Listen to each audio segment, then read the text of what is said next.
Carolina Center for Spiritual Awakening Sunday morning service. You are welcome here, just the way you are. You are wanted here, so open up your heart. Lay all your fears and all your doubts aside. Let go of all the hurt you hold inside. You are welcome here, just the way you are. You are wanted here, so open up your heart. Can you feel the love of all who've gathered round? You are worthy of this gift of love right now. You are welcome here, just the way you are. You are wanted here, so open up your heart. Well, who'd have known that who you are is enough? And who'd have known that you could be so loved? Well, we knew, now you know. Yes, we knew, now you know. You are welcome here, just the way you are. You are wanted here, so open up your heart. You are welcome here, just the way you are. You are wanted here, so open up your heart. Yes, open up your heart and feel the love we have for you here at Carolina Center for Spiritual Awakening, a beloved community reaching out to you from our heart to yours, our homes to yours. And we are so glad that you're here this morning. We have a video coming up in just a moment of announcements, but I would like to give a little airtime to a couple of things so you'll hear it twice in case you check out during the announcements. I hope you don't do that, but sometimes people do. They're like, oh, we'll skip this part. Don't skip that part. It's great. But I just want to make sure that you know, today, after service at 1 o'clock, we have a workshop by Reverend Renee LaBoa. And we did a wonderful interview this week about it. And I was like, well, what if you don't like to journal? And she goes, well, it's not really journaling. It's more telling your story and getting into the value and the gift of what your story has to tell you. And I think that would really help you live in your what if in a positive direction, which is what I'm talking about today. So that's via Zoom today at 1 o'clock. There is a suggested donation of $25, but as always, we say pay more if you're led to, less if you need to. And those options are on our website. As soon as you sign up on the website, awakeningcarolina.org, you're sent a link to join the Zoom. So let's see, what else? Also, we have a wonderful newsletter. So please take advantage of the fact that in each week's newsletter, my wife, Angie Celeste Snow, takes a lot of time and love to put into this newsletter. And inside that is every link you need for the service, for services, for gatherings, for classes, or anything else.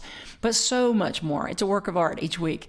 So check that out. And this week, we had in there a poll asking you how you feel about some small gatherings. We want to start having some small gatherings and start we're very excited excited to take some steps back towards being together in person. So make sure you check that out. We also have the poll placed on social media as well. So check that out and let us know your thoughts on that. And watch the video. There's lots more in there.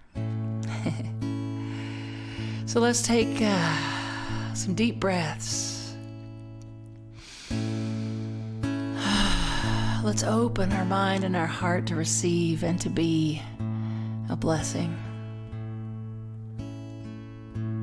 this day. I am opening.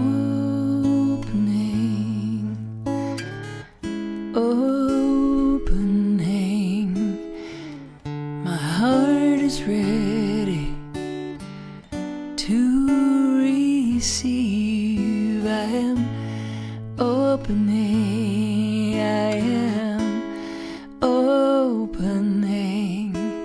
My heart is ready to receive. I am opening. I am opening. My heart is ready to receive. We are opening. We are opening.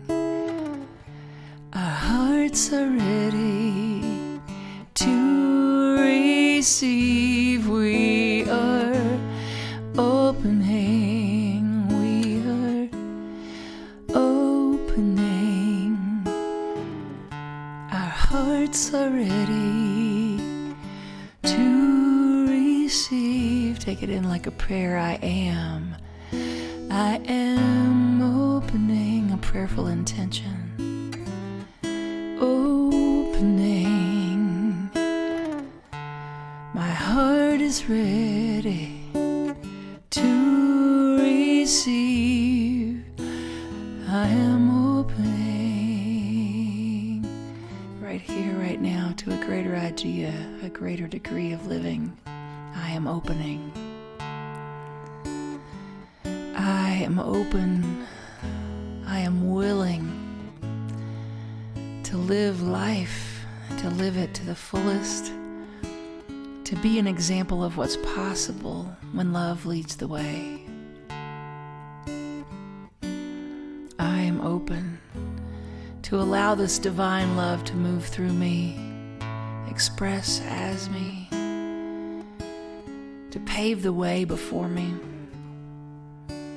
And so I surrender into that power and presence within me that goes before me, and I know it goes before me to clear the way, absolving anything unlike love, anything unlike peace or joy or happiness, dissolved and obliterated by the power of love right here, right now.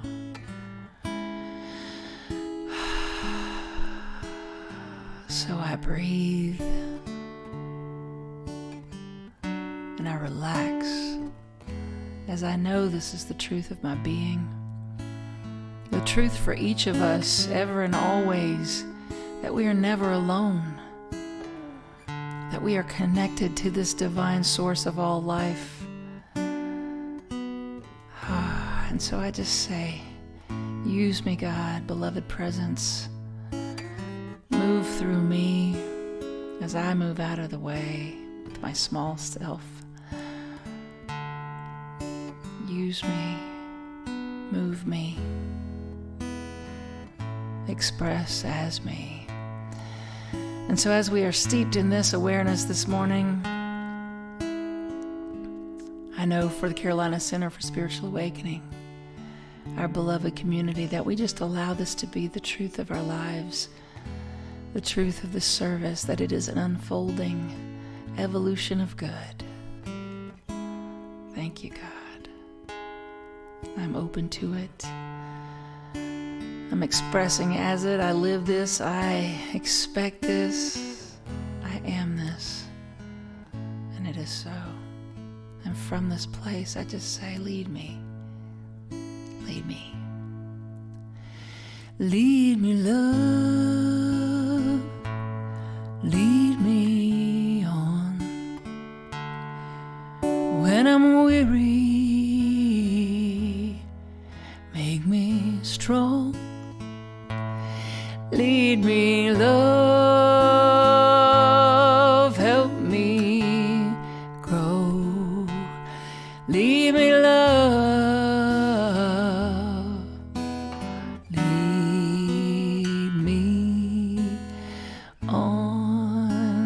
with me.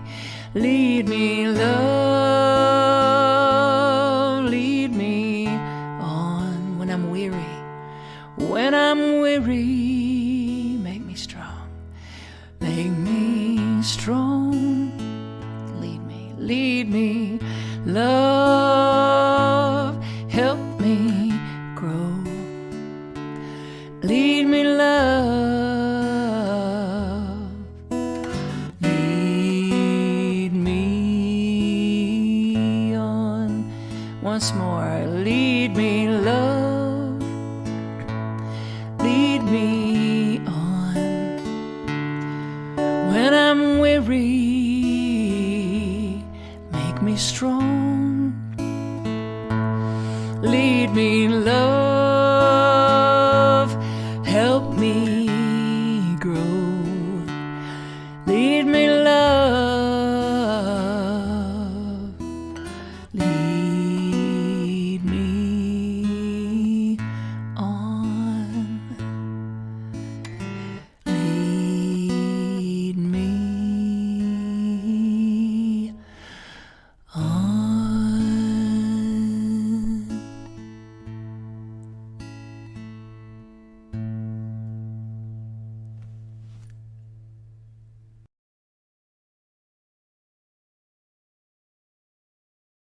Hello, my beautiful CCSA community. This is Annie Lewis coming to you from Asheville, North Carolina with today's reading. And I chose a reading from this March 2019 issue of Science of the Mind for a couple reasons. One, this is the magazine that was given to me the first time I came to CCSA, so thank you. And two, I'm doing it from Friday, March 29th, 2019. That's the reading. Because this is a day that particularly marked the ending of one chapter and the start of a new, and with that came my involvement with CCSA, I think that week or the following week. So, and I open it up and it's called The Vulnerability of Growth. So looking back 2 years, it's a beautiful thing to read. So anyway, here we go. The Vulnerability of Growth. We are a becoming people. We are a growth people. We are an expanding people, says Raymond Charles Barker. The latent divinity within us stirs our imagination, and because of its insistent demand, impels and compels our growth. Ernest Holmes and Willis Kinnear from the Practical Application of Science of the Mind. And here's the reading. Every 1.5 years, a hermit crab is basically forced to grow. It must molt, shed its exoskeleton, and wait for a new shell to harden. Before the molt, the crab stores food and water, sustenance it needs for the process. Then it seeks protection, usually under the sand in a dark, safe place. It is here that it sheds their exoskeleton. However, it is at this point that the crab is most vulnerable because it is paralyzed until it regains muscle control. During the process, the crab is extremely vulnerable to predators while its new exoskeleton hardens. The hermit crab provides some mighty lessons when it comes to growth. Growth, whether we are dragged kicking and screaming or eagerly seeking it, leaves us in a state of vulnerability.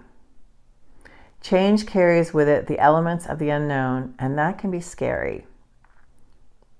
But if we have done our spiritual work, we remember that we can draw upon the richness of this work to nourish us throughout the growth process.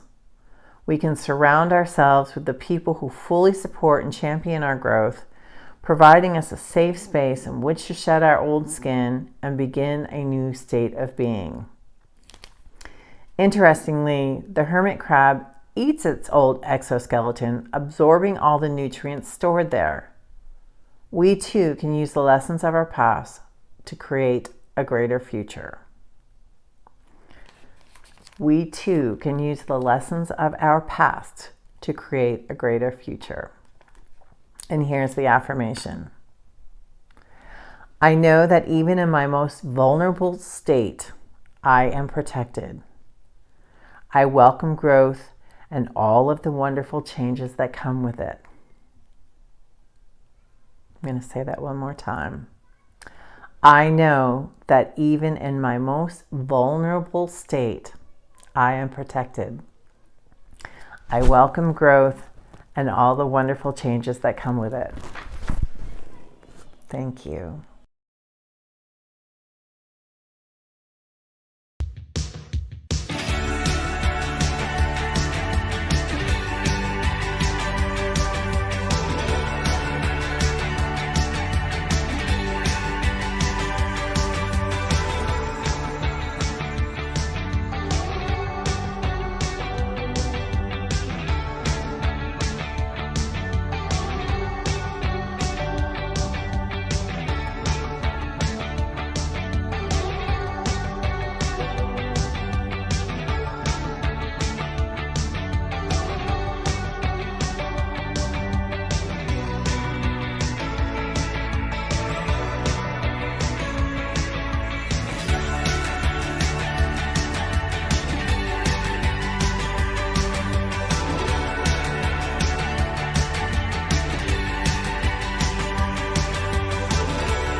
Good morning, everyone. It's Kate. I hope you've enjoyed our series on Women's History Month. And I've decided that I wanted to end the month talking about a woman by the name of Holly Near. And Holly Near is a songwriter and an activist and a woman who works for social change and environmental justice.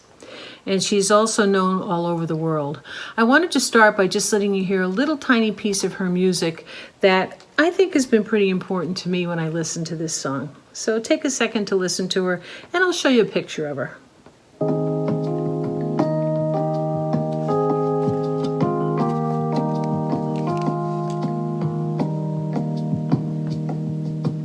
Something changes in me when I witness someone's courage. They may not know I'm watching, and I may not let them know that something changes in me that will last me for a lifetime, to fill me when I'm empty and rock me when I'm alone.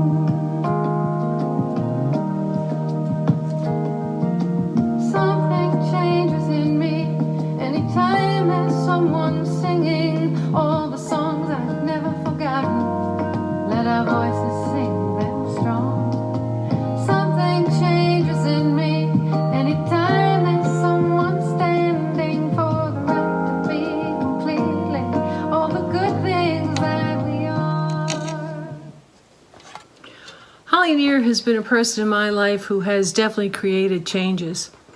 And I feel a lot of her music has helped me become who I am and be more aware of things within the social movements, environmental justice, way back when we were still standing against nuclear power.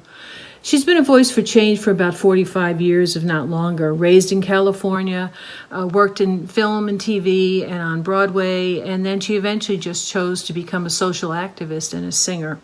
She's toured nationally, internationally, globally, and writes and sings songs that speak to the issues that concern the struggles and our joys of everyday life. She's been recognized many times for her work in social justice. including honors from the ACLU, the National Lawyers Guild, the National Organization for Women, the National Academy of Recording Arts and Sciences. Holly was also named Ms. Magazine's Woman of the Year and has received the Legends of Women's Music Award. She's often cited as the founder of the women's music movement, and she's not only led her way for outspoken women in the music world, but has also worked for peace and for multicultural consciousness. Through her long career, she's worked with a wide array of musicians, including Pete Seeger, Ronnie Gilbert, Arlo Guthrie, Mercedes Sosa, Bernice Johnson Reagan, Bonnie Raitt, Jackson Brown, Joan Baez, Phil Oakes, Harry Belafonte, and many more. She has now become, or is also, a spokesperson within the social change music movement. During her time on the road, luminaries in folk music have noticed how her presence sets the tones for the places in which she performs. As Holly has observed, music can influence choices for better or worse. A lullaby can put a troubled child to sleep, but music can put a whole nation to sleep. A marching band can send our children off to war, but it can also have everyone laughing, dancing, and loving as to lead off a gay pride parade. Holly finds herself in a role at this point in her life that her amazing journey has prepared her to fulfill the significance of her work over her iconic status. Once flattered, amazed, and centered, she graciously assumes the honoring that comes with time, proud to represent, through her voice and her music, the movements that are so fundamental to her spirit. I would say that I literally grew up on Holly's music, and I hope that you'll learn more about her, and that let me know if you want to hear any of her songs, okay? Be well. I hope everyone's doing really well, and I look forward to the time when we're together again. Namaste.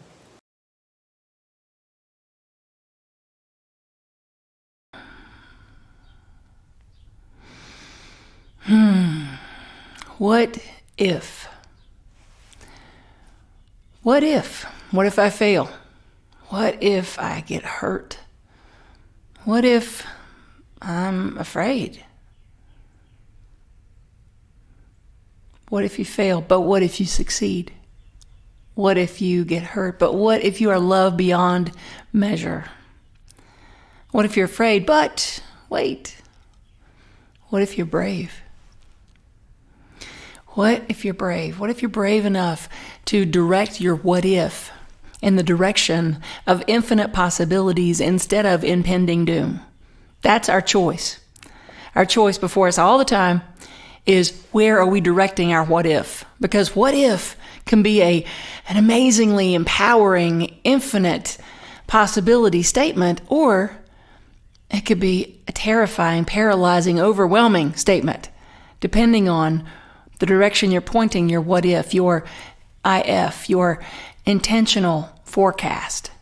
What are you intentionally forecasting? Or are you being in that place of impending doom? So I want to talk about being in a place of intentionally forecasting, obviously being in the place of empowering our what if. I love that Kate spoke this morning about Holly Near. I too feel like I grew up with Holly Near. I love this woman, and I love her music. And I love, there's a song that she has that says, I'm willing. It's called I'm Willing. And she says, I'm open and I'm willing. To be hopeless would be strange, and it would dishonor those who go before us. I am open and I'm willing. To be hopeless would be strange and would dishonor those who went before. So lift me up to the light of change. One of my favorites. So let's be open and willing to direct our what if in the right direction this morning and in our lives. What if? What if some courageous and determined women, since we're talking about women's history this month, let's look at that. What if some determined and courageous women decided not to place their energy in realizing their deservability and their right to vote, their right to equal pay, their right to serve in the military, their right to equal opportunities in education? What if those courageous and determined women that went before us didn't do that?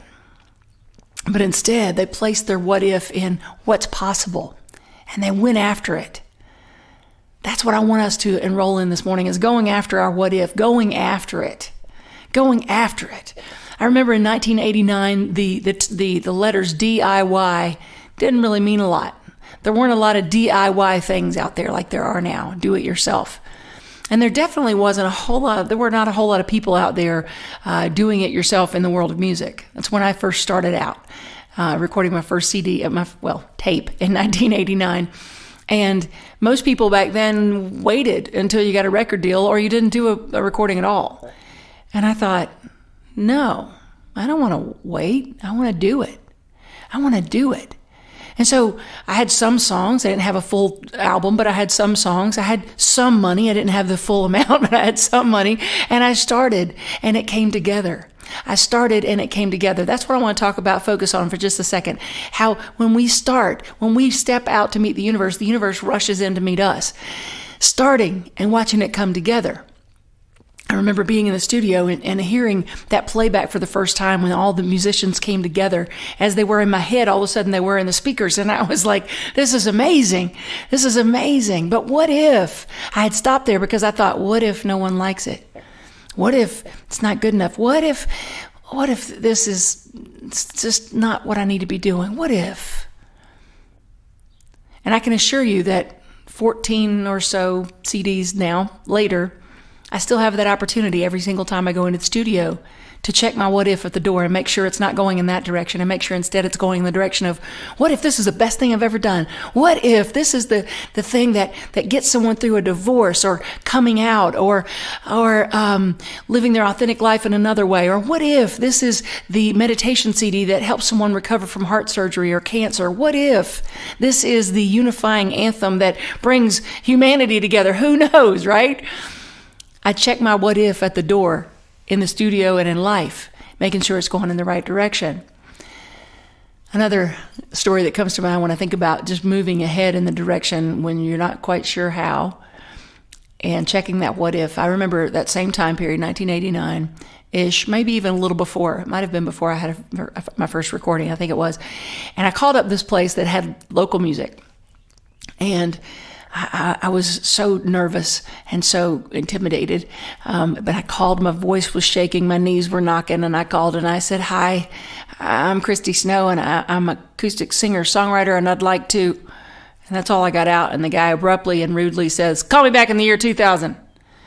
Well, the year 2000 in 1988 or 89 felt like a sci-fi movie. It felt so futuristic, so far, another lifetime away, right? And I remember sitting there cross-legged in the floor with my guitar in my lap and the phone in my hand, crying, sobbing, thinking, why bother? I let myself be in that for just a minute until that determination kicked in, and I was like, no, you know what? I will call you back in the year 2000, buddy, and you're going to be sorry that you didn't listen to me, but whatever. I took whatever it took to get me into my power, right? And in that moment, it was, Actually, I did call him back in the year 2000, by the way. And it was a different owner at that point, by that point. But it was the same bar, and they were still open, still doing live music. And by that point in my career, I was able to call up any place in Charlotte and say, hey, I want to come play, or in a lot of other states and cities too, and say, I want to come play. And they would be like, oh, yeah, we're happy to have you. And they'll pay me well and all this stuff. And it was just so interesting to make that call in 2000 and say, yeah, I'd like to come and perform for you. And they were like, oh, we would love to have you, Christy. When can you come? And I was like, I don't know. I'll think about it and get back to you. I really just wanted to make the phone call. But being in that energy of, I'll show you because I'll show me. I'll show me that I'm worth it, that I deserve it, that I can do this. Not in an ego place, but in a, God's with me, so who can be against me? Nobody. May just not be my time yet to play that place in 1988. And that's okay. I've played many more places and many, many, many great memories. And I'm grateful that I didn't let that stop me. I think about my first cross-country tour. Since we're on the music theme, I'll go with that too. My first cross-country tour, I had 6 weeks, and I knew I wanted to have 6 churches anchoring those weekends. And I had booked the 6 churches, and I'd booked some of the other dates for the weekends, a Friday here, a Saturday there. But I didn't have it all put together. But I had the vision, I had the intention, I had the prosperity consciousness enough, not as much as I do now and not as much as I would have liked to then, but I had enough prosperity consciousness to believe it was possible, to believe that I would do it and not be stranded somewhere without money, but would be able to make money and be able to meet my needs and then some. And I was able to do that cross-country tour. And the point is, I didn't have all the dots, all the T's crossed and I's dotted. I didn't have all the blanks filled in yet. A lot of times we wait on our direction of our what if until we think we have it all figured out. I didn't have that first recording figured out. For that matter, I didn't even have the last recording figured out. I wrote the title track on the steps of the studio on day 2 of recording. This is not just an encouraging speech to tell you to live by the seat of your pants. That's not what I'm telling you. But I am saying that if in those moments you find yourself living by the seat of your pants, taking that leap of faith when you don't have it all figured out, trust that the universe is what's letting the seat of your pants fly, right? Trust that there is this, above everything else, there is this connection, this communion with the divine, this presence that dissolves everything in its path for your highest and greatest good. And so everything doesn't have to be all figured out for us to move forward. It doesn't have to be. And if we wait for it to be all figured out, then we keep waiting and we keep waiting and we keep waiting. I've asked my friend Jana Stanfield, who is an amazing singer-songwriter, for permission to share a video with you after this talk. And the video is a song of hers called If I Were Brave. And I encourage you to go back later and watch the service again and pause on this video so that you can read all of the captions. They come pretty quickly, but I thought I would read some of them to you. She shows all of these people telling their brave story. People who weren't afraid, or maybe they were, and they did it anyway. People who maybe thought they would fail, but they did it anyway. They maybe thought they'd be hurt, but they did it anyway. Maybe thought they'd be embarrassed, but they did it anyway. And just before I read this, I'd like to just point out too that when we're talking about history, Women's History Month and the brave women of history, I love that Reverend Michelle Savaco last week. She talked about a relative who was brave. Right? It doesn't have to be these icons that we've put up on pedestals that we've never met, Mother Teresa or whomever it may be. That brave woman is you. Even for you guys out there, tapping into that divine feminine that allows us to be open and receptive to life and to move and to be at our highest frequency. And so here are some of the women from Jana's song, some of the people, most of them were women. Rewatch and pause to take a picture of this story now, okay? So you can take it all in. But started karate lessons at age 54, one woman said. Bought a one-way ticket to Hawaii. Next person said, learned to swim at 44 and to enter a triathlon.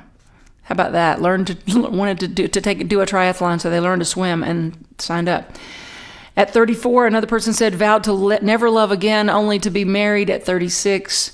Started ballet lessons at 40.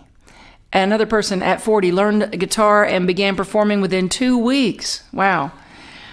Another story, went to Tanzania to volunteer at an orphanage, and that was on the heels of being laid off. What am I going to do? Well, where can I love? Where can I serve? Where can I be? Next person, I survived suicide at 33 and I'm now helping reduce mental illness stigma. Started a new career at 66, one woman said. Or how about this one? Released 45 pounds. That's a brave, courageous story right there. Conquered my fear of heights. This woman said she conquered her fear of heights and crocodiles, and there's a picture of her letting go of a rope swing into the water. Moved to Europe at 40 with 2 suitcases and a smile to reinvent my entire life, one person said. Another one, learned to ride a Harley at age 50. Next, became a therapy clown. Started a vet tech school at 50. Left my corporate job to support and fund women-owned businesses. Another one, worked tirelessly. I love this one. Worked tirelessly to heal my woundedness and become a healer. Think about that. Your what if doesn't have to be you climbed Mount Kilimanjaro, although that's amazing, and I know some people have done that. But it could be you work tirelessly to heal your woundedness and to awaken to your own spiritual magnificence. What will I do? What would I do today if I were brave, the song says. But then at the end it says, what will I do? Because I am brave. What will I do because I am brave? So this what if idea, this being brave, if you're already doing it, if you have places in your life at least where you can look back where you've been that, celebrate that. If you've never started your brave journey, start it right now. Start it by identifying what that means to you, to be brave, to step out and to step into life in a fuller, freer way. What does it mean to you? Identify what it means, and then take a micro movement. You've heard me talk about micro movements. That's just, what can I do right now? What can I do today? If I choose to be brave, if I choose to place my intentional forecast into infinite possibility. So I have some questions that I think will be prompts for you. So here's your class portion of the talk, if you choose to. And you can literally take out a piece of paper and a pen and write down some prompts that will help you to really just dig in there and see what wants to come out for you. And this is inspired by my friend Clara Bayer, her book called What If. It's a brand new release on Amazon. It's called What If by Clara Bayer. Bayer like the aspirin, Bayer. And here are just a few of the questions in this wonderful book. I call it a workbook for life. First one, ready? A genie pops up and grants you one wish. The stipulation is this, that what would bring you complete fulfillment and happiness? So your one wish has to bring you complete fulfillment and happiness. Prompt or question number 2. Earth, about to be destroyed. It's being evacuated by aliens, taking us to another place like Earth, and you can take something. What would you need to survive and to thrive? Number 3, writing a letter to your family and your closest friends to leave in your will. What would you like for them to know about you? What would you like for them to know about you? Number 4, what if you could have anything in the world? What if you could have anything in the world? What would it be? And number 5, what if you won the lottery? What if you won the lottery? How would your life be different? And what would you do? How would your life be different? And what would you do?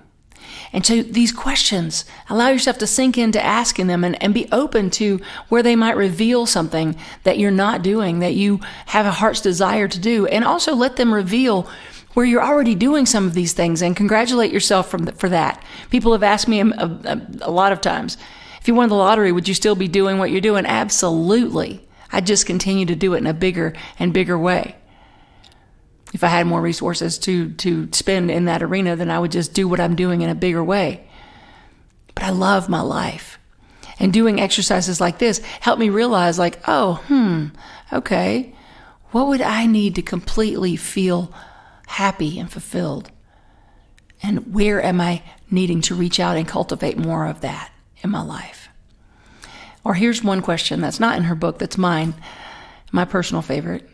And that is, if time and money were no obstacle, what would you do? You can use that question up beside any decision in life, a relationship decision, a job, a vacation, a roommate. Doesn't matter. If time and money were not an obstacle, because you see, there's no time and space in the mind of God. Time and money are man-made constraints. So if we give ourselves that just a momentary pause, that willing suspension of disbelief, right? That willing suspension of disbelief for just a minute, and say, okay, if time and money were not an obstacle, what would I choose? And then what you'll find is that is your gut read. That's where your intuition has been leading you all along. Trust that. Trust that. Trust that, because you see, we have this co-creative dance that we're doing with the universe. That universe that has our seat of the pants, that universe that is taking care of pulling us forward and expanding us onward. From Science of Mind reading, I love the quote that said, the time is now and the place is where you are. The time is now and the place is where you are. But we don't always know that or act on that, because we think that the time is now and the place is where I am, but I'm not equipped. I can't do all this. I don't know how. And we start thinking that we are, as Rumi said, you're not the doer. We start thinking that we're the doer, instead of realizing that there's an infinite power and presence that moves through me and expresses as me. There's an infinite power and presence that moves through me, expresses as me, and is always for me. Say that with me. There's an infinite power and presence that moves through me, expresses as me, and is always for me, and showing up in all ways for my good. Dr. Ernest Holmes said, above everything else, let's tune in to the comforting thought. Above everything else, let's tune into the comforting thought that there is a love in the universe that at its very presence dissolves all hate. A faith in God that neutralizes all fear. Confidence that brushes aside every doubt. This is who and whose we are. This allows us, as Holly Near says, to be open and willing and to say, lift me up to the light of change, because we're not alone. We are not alone. And what if it worked out better than you've ever even imagined, and all you had to do was use your intentional forecasting in the right direction. Use it in the direction of infinite possibilities, and you will see your life change. You will see the world around you change. That's the change business we are in. What if? What if?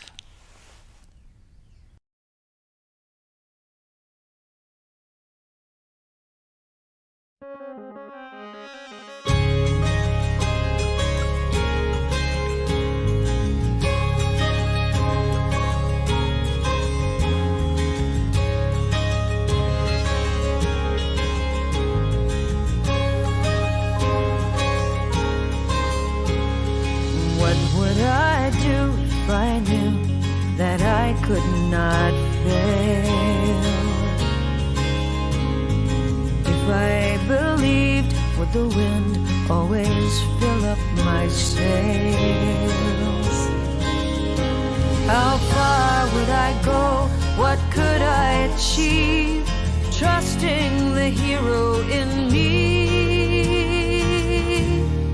If I were brave, I'd walk the razor's edge, where true believers dare to tread, and never lose faith, even when losing my way. What step would I take today if I were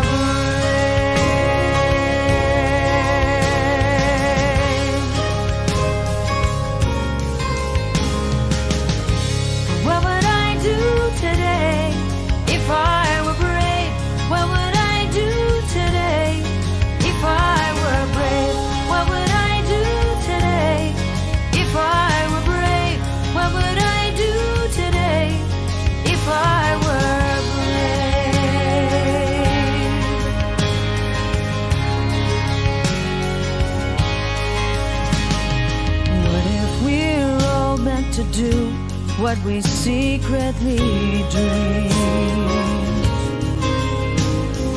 What would you ask if you knew you could have anything? Like the mighty oak sleeps in the heart of a seed, are there miracles in you and me? You know there are. If I were brave, I'd walk the razor's edge, where true believers dare to tread, and never lose faith, even when losing my way. What step would I take today if I were brave?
divine love moving through me blesses and multiplies all that I have, all that I give, and all that I receive. Thank you, God, for the good in my life. I just want to say thank you to each and every one of you giving your time, your talent, and your treasure to this community. It means a lot, and we are so grateful. And I know for each of you that as you give, you receive. So each financial gift returns multiplied abundantly. Each gift of love and of time and of connection returns multiplied abundantly as well. So we just take a moment to be in that energy of gratitude, in that energy of remembering God is our only source, in that energy of remembering that you are taken care of. I am taken care of. We are taken care of by the Spirit of love. You're being blessed. You are being blessed by. I am being blessed by. We are being blessed by the Spirit of love. Right now is another chance. Right now is another chance. Right now is another chance to live in abundance. Abundance of love, abundance of joy, abundance of harmony, abundance in all forms, abundance of money, abundance of health. You are taken care of. I am taken care of. We are taken care of by the Spirit of love. You are being blessed by. I am being blessed by.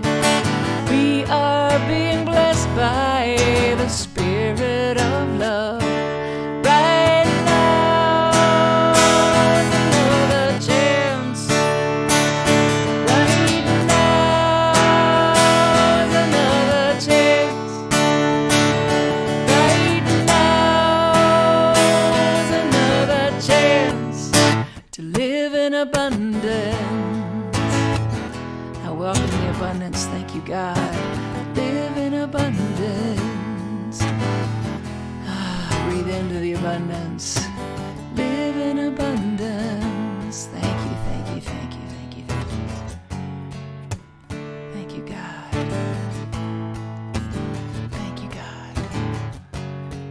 And so I'm so grateful for this truth. And I speak this word this morning.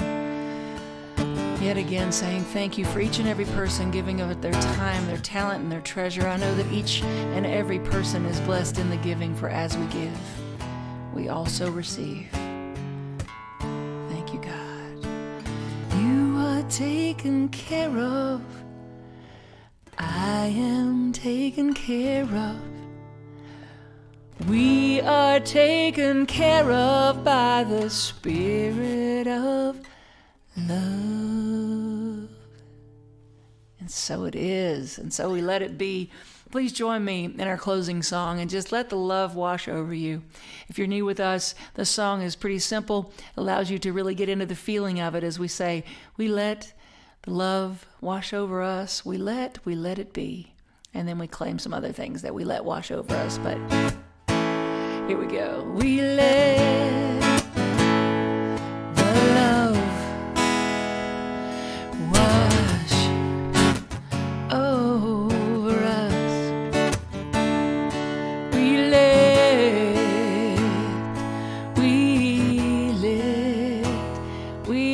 it be. We let the joy. We let the joy wash over us. We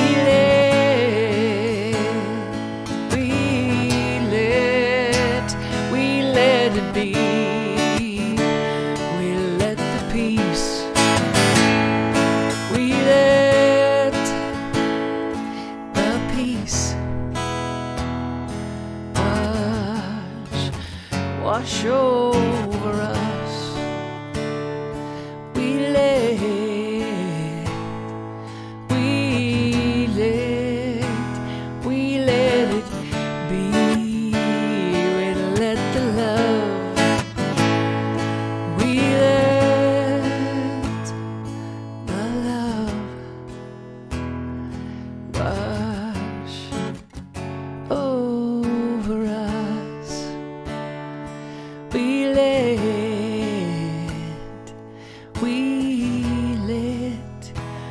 we let it be. We love you. We bless you and we thank you. Tune in today at 1 o'clock via Zoom for Reverend Renee's workshop. Check out, you can sign in, register, on our website, awakeningcarolina.org, to receive that Zoom link. Y'all have a great week. We love you.